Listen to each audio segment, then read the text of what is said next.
Up everyone, today I'm going to do a countdown of my top 10, my top favorite B&M inverts I have ridden. So I will be counting down 6 because I only have ridden 6, and so therefore I cannot do a top 10. Well, I think I might be able to do a top 10 list of just inverts, but I just decided to keep it B&M. So let's get started.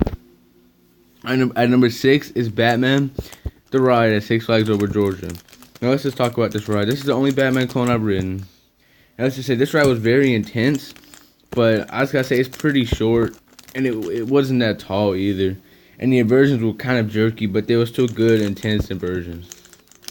It kind of bugs me because it's all the way down low, but B&M inverts, they're really good rides. You know, they're kind of an underrated type of coasters because they're usually in the top 3, even at big parks like Carowinds, maybe even Cedar Point, probably Magic Mountain also, and Carowinds. So let's move on to number 5. At number 5 is Silver Bullet at Knott's Berry Farm.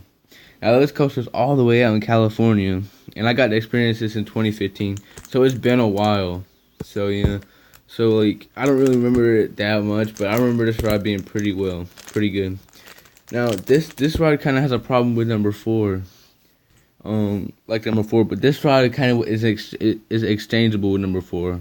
I guess I could either put it at number 4 or number 5, but I decided to put it at number 5 because it doesn't have as much elements as number 4. So let's just talk about this ride.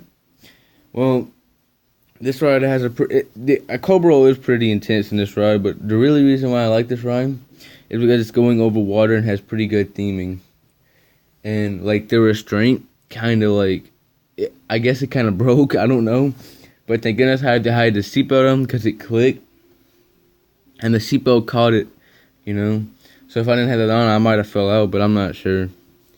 But yeah, I had the experience in that ride. That was pretty scary because like, I don't know, I wasn't like that into roller coasters back then. Like I was still kind of GP, but I knew what roller coasters were, if that makes any sense. So let's just get on number 4. Number 4 is Banshee. This is what I was talking about before.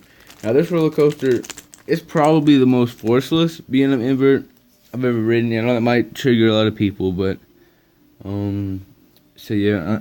But the restraints also I got a big problem with this ride. Watch my review of this ride. The restraints kind of hurt, and it's the smoothest B&M invert I'm pretty sure I've ridden. That's what I gotta give it some credit though. But yeah, this ride is it's very fast. It's very long.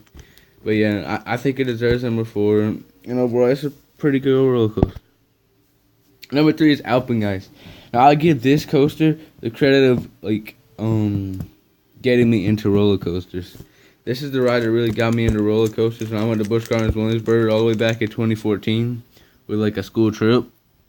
So yeah, I was really scared of roller coasters. I was really scared to ride this ride because this is like almost 200 feet. I was terrified. I closed my eyes the first couple times, but I think I got like 4 or 5 rides on it. So yeah, the last 3 rides I opened my eyes and had a very good time. Unfortunately, it was like the last roller coaster before we had to go. I really wanted to try Griffin now that I wasn't scared of roller coasters, but we didn't have enough time. So yeah, when I went out, I only rode 2. I only rode Alpengeist and Verboten. I really wish I could go back and ride some more. Now they have Tempesto and Invader. Alright, so let's move on. Number 2 is Afterburner. This roller coaster is at my home park. Now, I just gotta say, this is probably the second most intense. Yeah, it is the second most intense B&M invert I've ridden.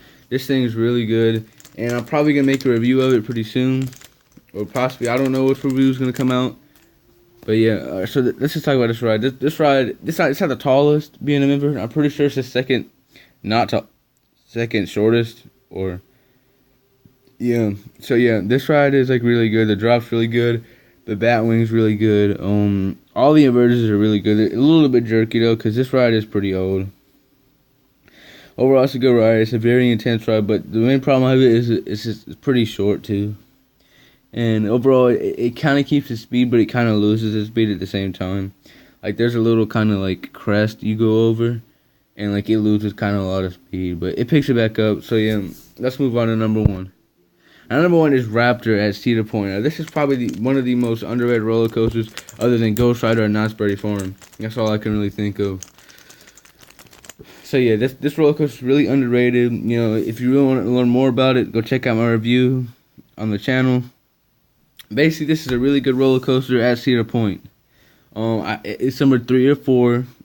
I don't know which one. And that's coming from the best user park in the world. That means the ride must be really good. You know, this ride is really intense. It's really fast. The inverters are excellent. It's really long. You know, it's all you really want to be in an invert and more. You know, because the restraints are good. Very high capacity. You know, when I was there, the staff was good. You know, it's not rough. Alright, and it's not forceless either. This ride is very forceful. You feel the drop, you feel the inversions, you feel the wind in your face. Even it's hitting like the back row. Alright, so everybody, thanks for watching. Like if you like the video, subscribe if you like the content, and comment if you have any questions or concerns. I'll talk to you next time, guys.